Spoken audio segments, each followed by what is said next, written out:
He was called, I guess, 5 to 6 times before his arresting.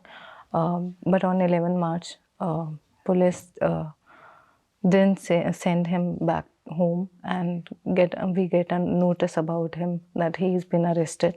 And after that, COVID has been there.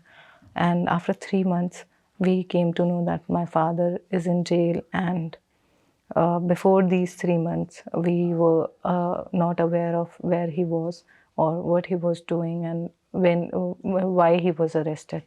After 3 months, we came to know that he was arrested in 3 FIR. First, 60 FIR. Then he was implicated in the FIR 59 on 25th June. And then he was implicated in 136 FIR. What do you think, what led to him being one of the accused in this case, in the conspiracy case? My father is I must say, he's being a very gentleman. He has been doing his business of export since 30 years of his life, and he's been giving his best. And I don't think that there is something that he should be arrested for uh, some offense which he hasn't done. But we have hope that he's been released soon.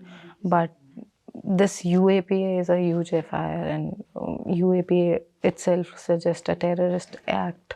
And this act, changed our whole life. Like, it implicated not only him, but also us.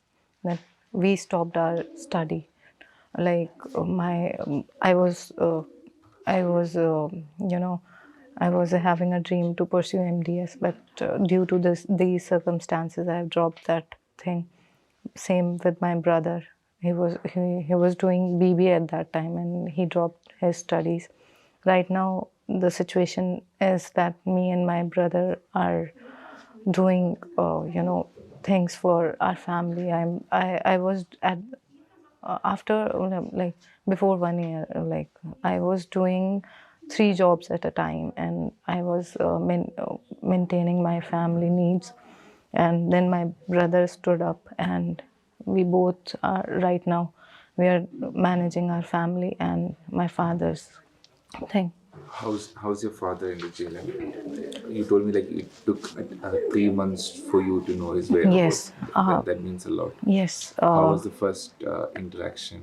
The first interaction, I cannot forget. It was a scary dream right now, because I have seen my father as an ideal.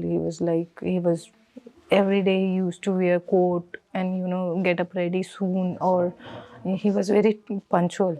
And on 25th June, I have seen my father for the very first time, that he's been sitting on the floor and having cuffs in his hand. And, for, when I saw the two men were sitting on the floor, and I thought they were some prison, but I was searching, I was looking for my father, and suddenly a voice came, that Saima, this is me.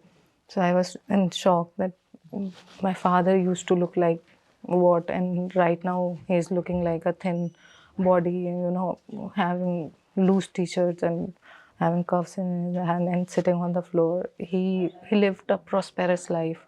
He was traveling all around the world, and right now he's sitting in a cage, like 2 by 4 cage, and that's been very difficult for my father to. The suffering he's been going through are very difficult, even though he didn't share with us, because he thinks if he shares that we will might get burden out, or will get, scared of the things. But similarly, we do these things to him. Like, we don't share our problems, we don't share our financial problems, our emotional problems, or our things that we are, suffering from the surroundings. We don't even share, because we think it's like a burden to him. He will get more anxious about it, and what he will gonna do. What happened to his business after? After his arrest, his business got shut, totally shut. 3 months were disastrous to us. Like we have a place. We are on rent at that time. We were living on a rent, and 3 months are like we have no money, we have no food to eat, or those 3 months are very scary for us, because we were searching our father, we were searching the lawyers to help us out, and we were asking help from the surroundings to to find a solution at that time. And that this is the very first case in our entire family. We have not been seen, you know um, seen a police station itself, and that time when we saw him, and that is very changing. Life changed. Most of the people came on our face and say you are from a terrorist family, and I don't know, like, who are these people and who gave this right to say, like, we are from terrorist family and my father is a terrorist or something like that. This act changed entire scenario. Like, those who were doing business with my father, they have gone. uh, the community which we are living in, they called us terrorist. And for that reason, we have stopped our You have shifted. yes, we have shifted so many times. And there were no one By who shifting so many times, like, where did you stay and, where are you now? yeah, in Yamuna, but the blocks were changed. Yes. And when my father got payroll for 4 hours, he came at our home for the very first time. He saw his home, and everyone used to, switching on their cameras and making videos. It's like actually it was looking like that some terrorist has been come, because the police, the armed forces, there were so many armed force were there. Overall, I guess 20 to 22 police were there who were holding his hand. It was looking like, you know, any prisoners who has been released from. What is the toll? I mean, you must have a life before this. You Yes. have friends, you have routines and everything. It was COVID, and this happens. Did your friends reach out to you, or like, did they have any other? Actually, in this case, we haven't opened up to many people. We have told them, and my father is in London, because he used to live in London most of the times. He used to visit London most of the time, even though his business was in London also. So we have told many people that he's in London since 3 years. He's been there, and we also don't share most of the things to our families, relatives, and friends also, because there is a discrimination which we already have faced by among most of the people, and we don't want any kind of discrimination to be faced by me, by my family, or by my sister, because she's studying, and we are focusing on her and my father to be here. What is the legal status of your case, and who is leading the your legal fight? Actually, my father got into 3 FIRs. First, he got bail in 136 by Saleem Malik, advocate Saleem Malik. He helped in that case. And in 60 FIR, Salman Khurshid sir were there. So he got a bail in that.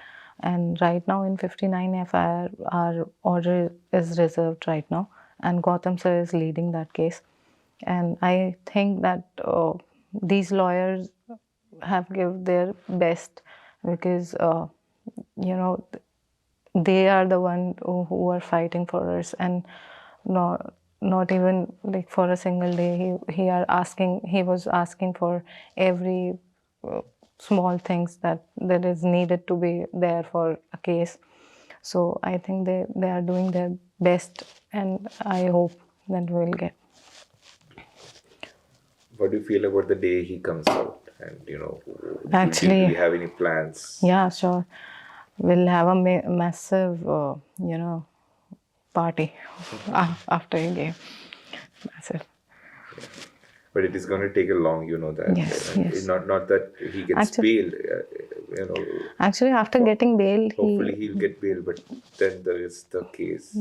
there's a case, and there's a boundary set by a jail or a police. He's been in a journey where he was suffering for his food, for his clothes, for his brush. What little things that he was getting into trouble, like uh, okay, the people are fighting for their food, and the people around him fighting for apples and some small things, and he won't forget all these things, as he these things gives a mental torture to him or to us also. Do you feel like it's been 3 years now, and Yeah. whatsoever happens, and hopefully he gets bail? Do you feel that is justice? No, not at all. After 3 years, if he get bail, I don't think it's a justice. Justice is something whether people who didn't, people get investigated more and more and more, so that he will be not he will not suffer in jail. He'll be granted bail. That would call a justice. But right now, yeah, it is a kind of a justice. After 3 years, he'll get bail, hopefully. But in my perspectives, I don't think it is a justice, because these 3 years ruined his life, ruined his business, ruined his success, his mental pressure, his medical, stability. These 3 years have been ruined whole of his life. Not only him, us are also.